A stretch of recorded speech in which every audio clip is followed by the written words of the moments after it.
Imagine it's the 90s. You're a mother, you're cooking it up in the kitchen for your family. Your two little girls are outside playing with the neighborhood kids. You realize it's 6 o'clock. You call out to your kids to come home. However, only one of the children return. You ask her, hey, where's your little sister? Only for her to say, I don't know, Mommy. Don't worry, I'm going to find her. Then the older sister returns with no little sister. Of course, the mom's in a panic. Where is my child? She's 8 years old. Where is she? They start looking around the neighborhood. They are freaking out. The mom calls the police and she's like, my daughter's missing. Here comes the police. Here comes the helicopters. Everyone is searching for this beautiful 8-year-old little girl. 1 solid week goes by and the police knock on your door. A parent's worst nightmare. They tell this mother that her beautiful 8-year-old little girl, the most precious thing in the world to her, is deceased. Of course, the mama starts screaming, crying, where is my baby girl? What happened to her? I can't believe this happened. And the cops look at her and say, your daughter has been deceased for a week now, and she has been stuffed underneath a waterbed by her 14-year-old neighbor. What happened to this beautiful 8-year-old little girl? Let's find out right now.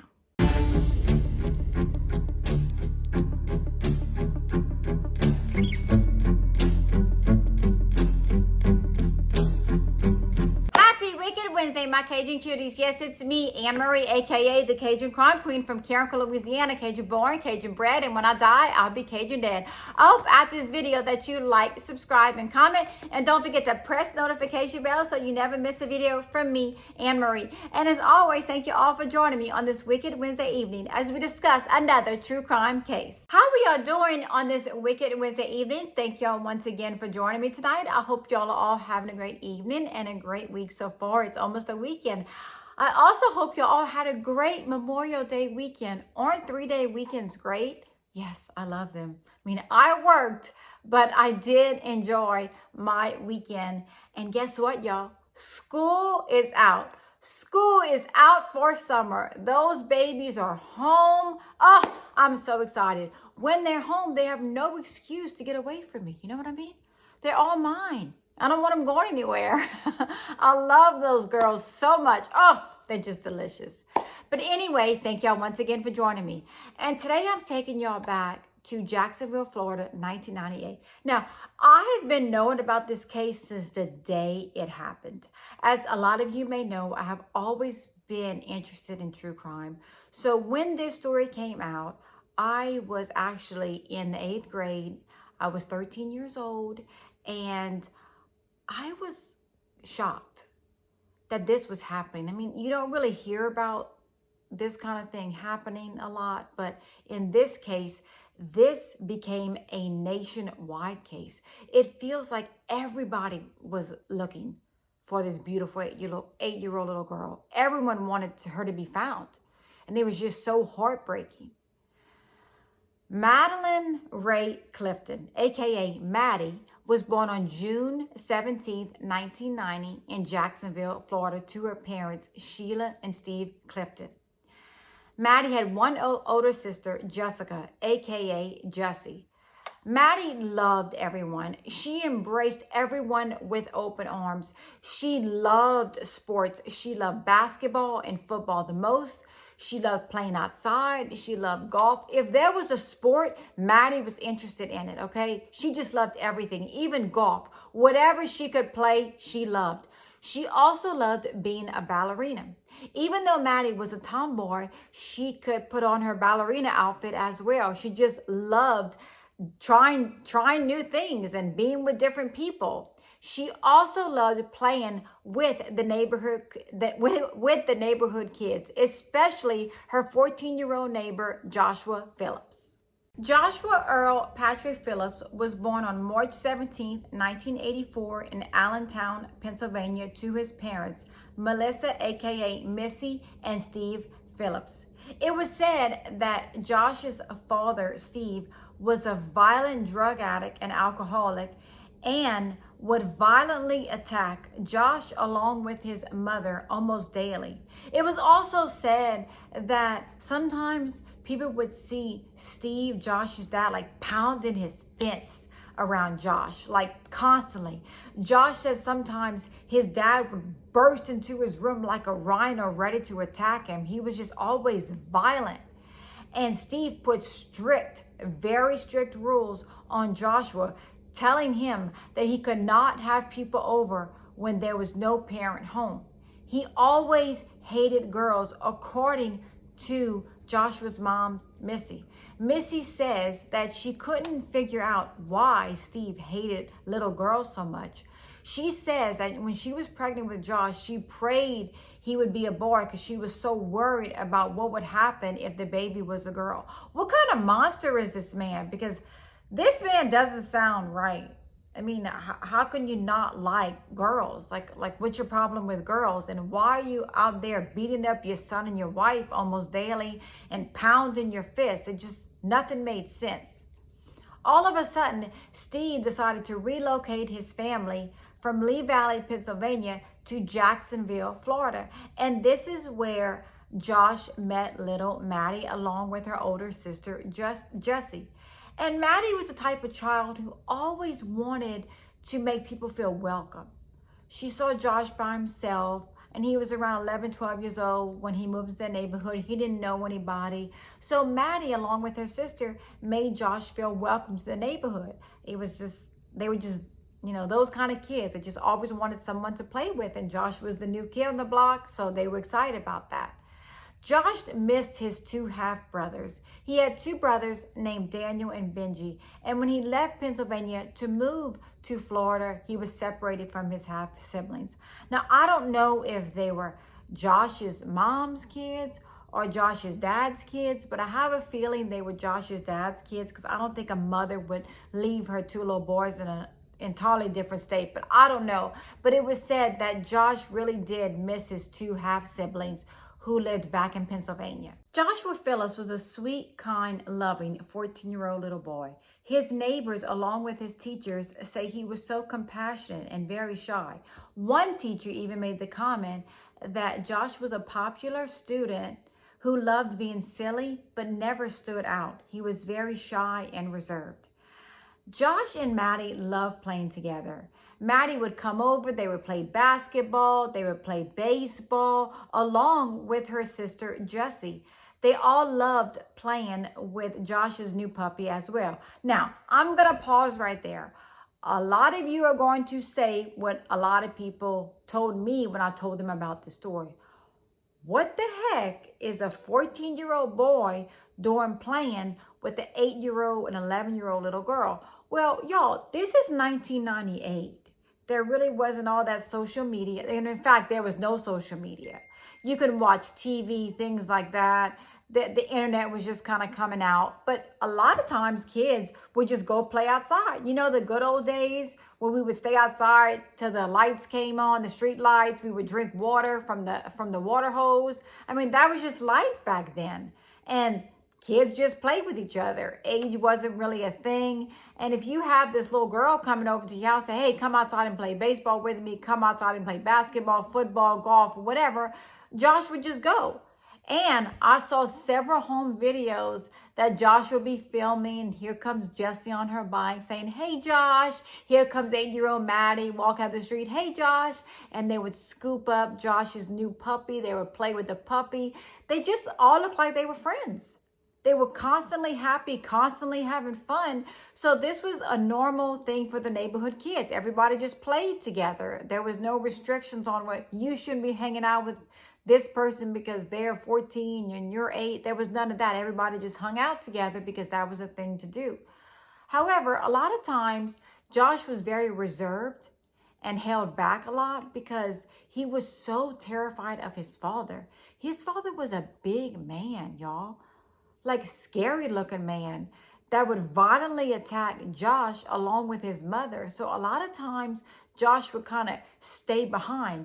He loved animals, especially birds.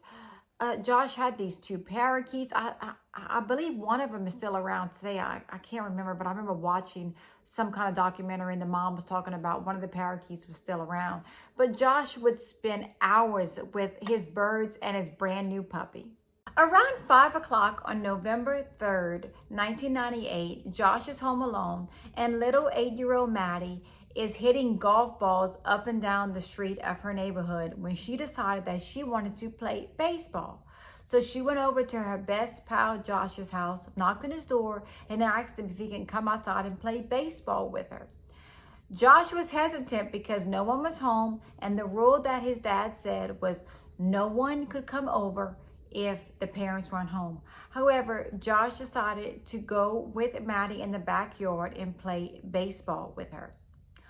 Around 6:30, Maddie's mom, Sheila, started calling Jussie and Maddie in for dinner like our moms used to do. Okay, it's getting late. All the kids need to go inside, wash up for dinner, finish your homework, take a bath, go to bed.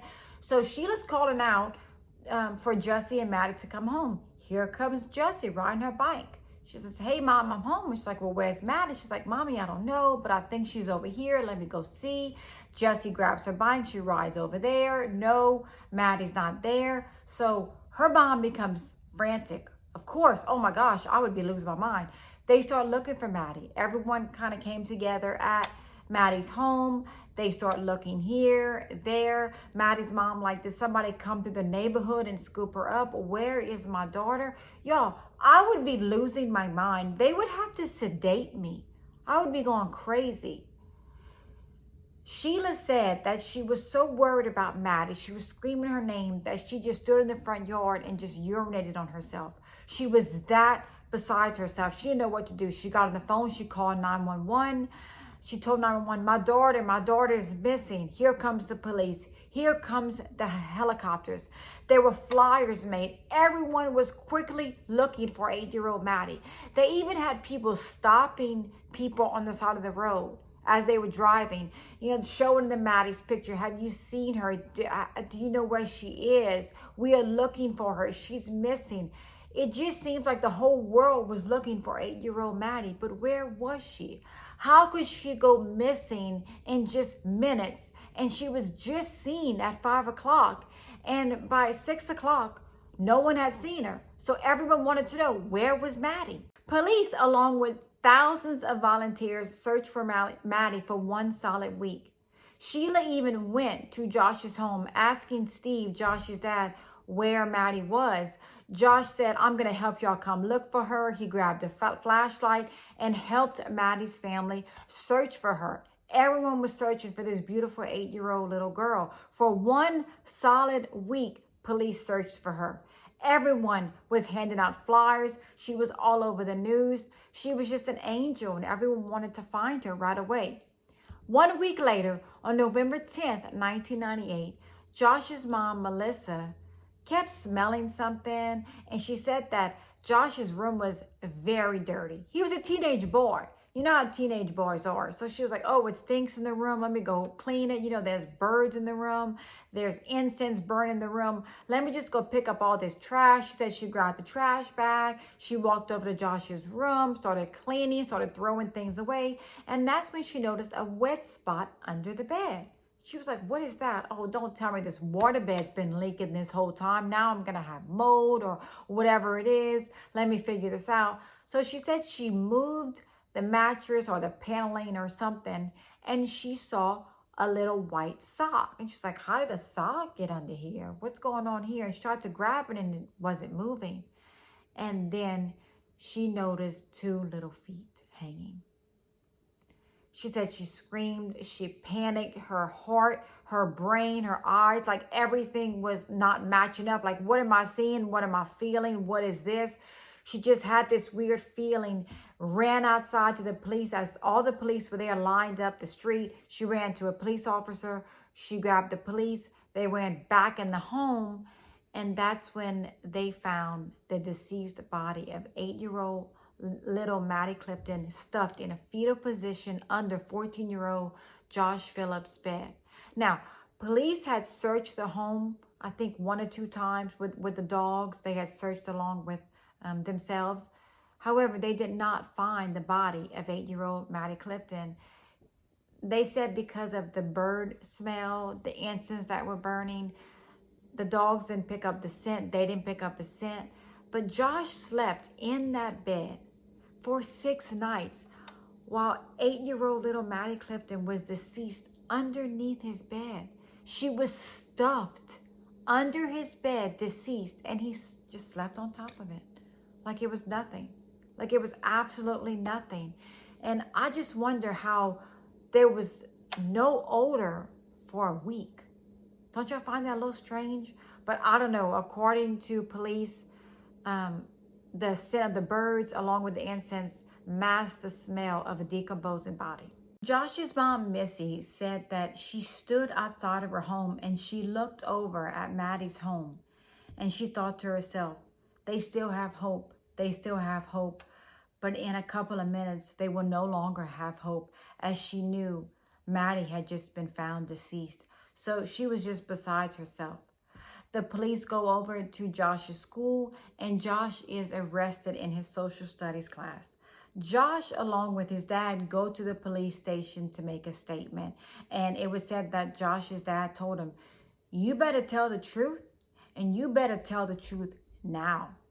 So Josh tells the truth. He tells the police exactly what happened. Now, this is his words. We don't know if this exactly happened, but this is what Josh says happened on the afternoon of November 3rd, 1998. He says that Maddie came over and asked him if they could play baseball. And he says that he went outside in the backyard and they started playing baseball, and the baseball hit Maddie in the eye. And that's when Maddie started screaming, crying, bleeding. He freaked out. He told her to stop, but she just kept screaming. And he didn't want his parents to know that Maddie had been there. He was terrified of his dad's reaction if his dad found out that Maddie was there without any parents being home.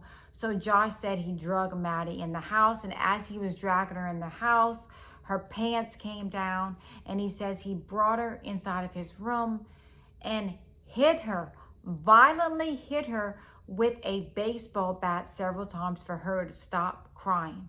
Now, you're saying that you just hurt her with a baseball. Why would you inflict more pain on this beautiful 8-year-old little girl and hit her several times on the head with a baseball bat just for her to stop crying? It made no sense. Josh says that his dad returned home. He interacted with his dad a little bit. Then when he went back into his room, he heard Maddie moaning, crying. He was like, wait, she's still alive. And that is when he said that he took her out from under his bed. He grabbed his pocket knife and stabbed her twice in the neck and 7 times in the chest, taking the life of 8-year-old little Maddie Clifton. And that right there, that story right there, is more than heartbreaking for this sweet 8-year-old little girl. Josh admitted everything. He says, yes, it was me and I did it. Well, yes, it was you and you did it because all the evidence was in your room underneath your bed. And you know what gets me? Let me tell you what gets me. Okay. You see that she's hurt the first time. Don't you think you should just bring her home and say, hey, she got hit with a baseball? Accidents happen. And then you see that she's hurt. You bring her into your room and you hurt her once again with a baseball bat. You leave the room. You come back and she's still moaning. She's alive. And you hurt her a 3rd time by stabbing her, by taking her life. So that's not 1, not 2, but 3 times you could have saved her life and you chose to end her life. This brings me back to the Shanda Shara case. If you ever want me to cover that case, y'all leave comments down below. But it's the same thing. This child was still alive after several attempts to take her life, and nothing was done to save her. Nothing. He just kept trying to take her life till he finally did it.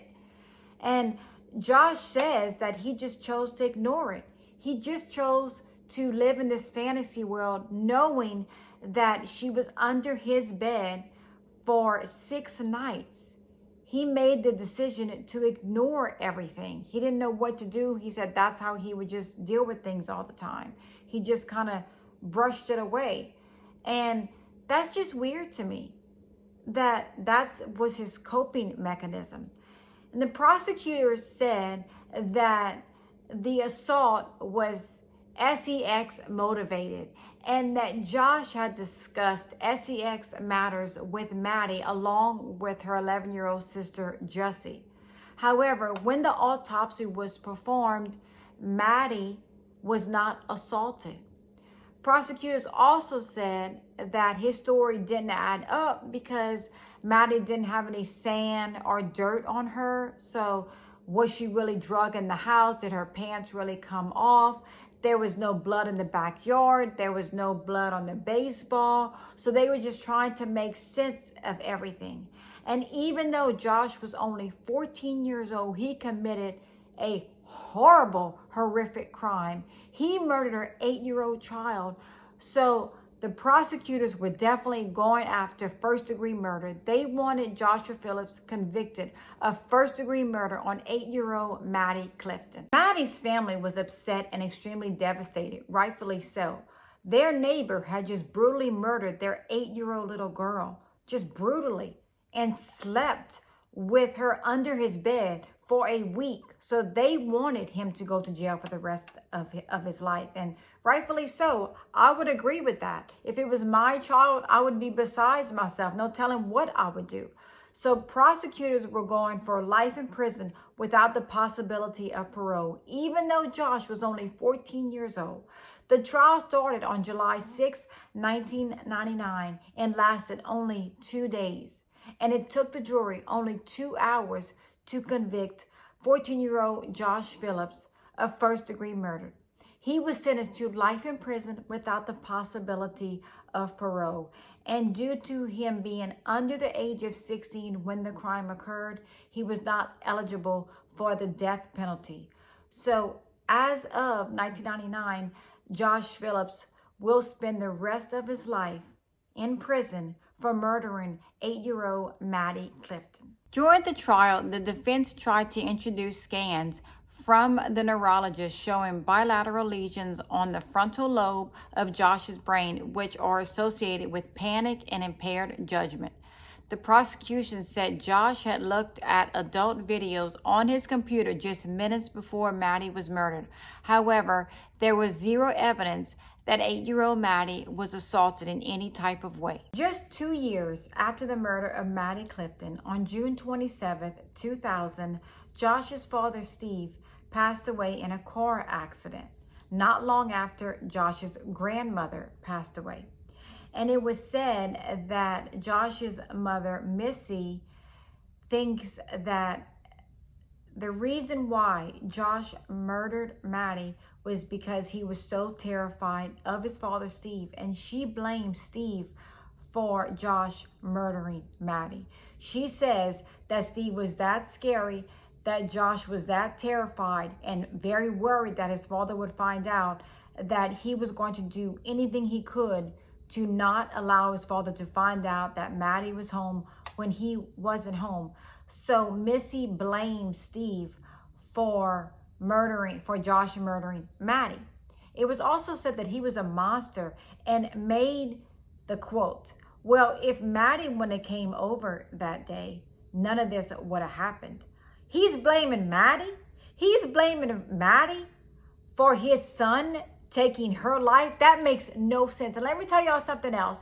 How many times have y'all been a kid and gone over to your friend's house and you're not supposed to be there? And what do? They just ask you to leave. They don't kill you. They don't take your life. So for him to say that, he just sounds like a bad person. He sounds like a monster for saying something like that.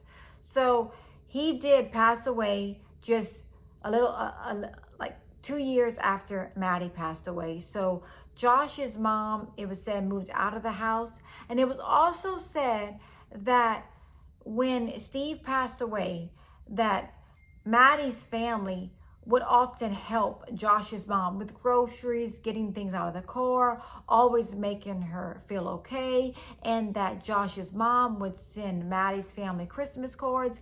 they kind of kept in touch. And that to me is a very warm feeling that the two families sort of embraced each other, even though a terrible tragedy happened between these two families. It was just very heartbreaking.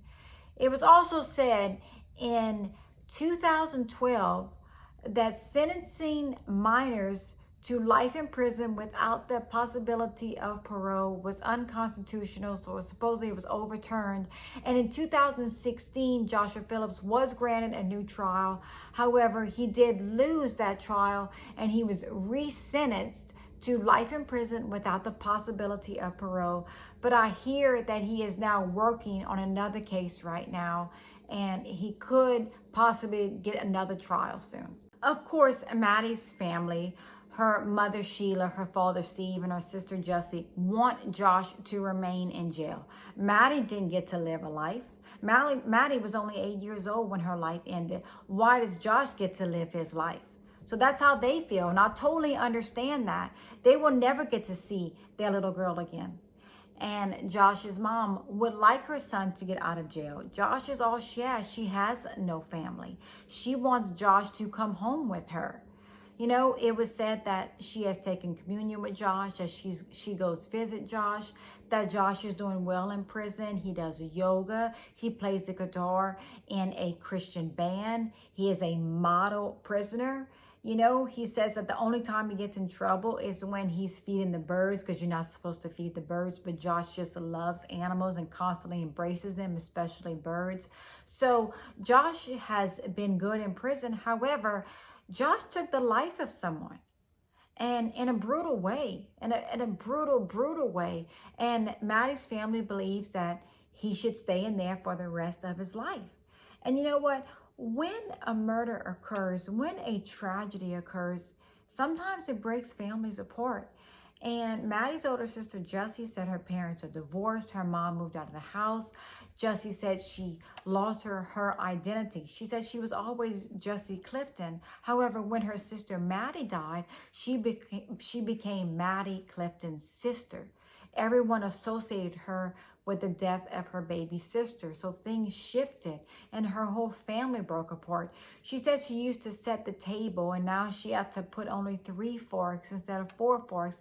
Everything just wasn't the same anymore. It wasn't the same for the family, and her family just couldn't get used to it, and it caused the parents to get divorced. So Jessie's whole life was shifted. Not only did she lose her baby sister, but she also lost both her parents because they were distant after her baby sister died. So it's just very heartbreaking. Whenever a tragedy like this happens, sometimes it just completely breaks the family apart. But on the other hand, Josh's mom would like to see her son out of prison, and she's getting older, so she would like her son home. So no telling what's going to happen, but I'm going to tell you that my thoughts and my prayers are with Maddie Clifton's family, because I couldn't imagine losing a child, and in that way, it's very heartbreaking. So y'all are in my thoughts and prayers every day. I think about y'all, and I hope that y'all cherish the memories y'all had with little Maddie. My final thought, I always give y'all my final thought. And my final thought is, don't ever think you have to take someone else's life so you don't get in trouble. That should never be an option. If you're worried about getting in trouble, choose another option. Don't ever think you have to end someone's life to protect yours. That is just a no-no in so many ways. You just don't do that. Now, another thing that y'all are going to ask me, and I know y'all going to ask me this question. Trust me, I know. Do I believe Josh Phillips should get out of jail? I'm still on the fence because I don't know.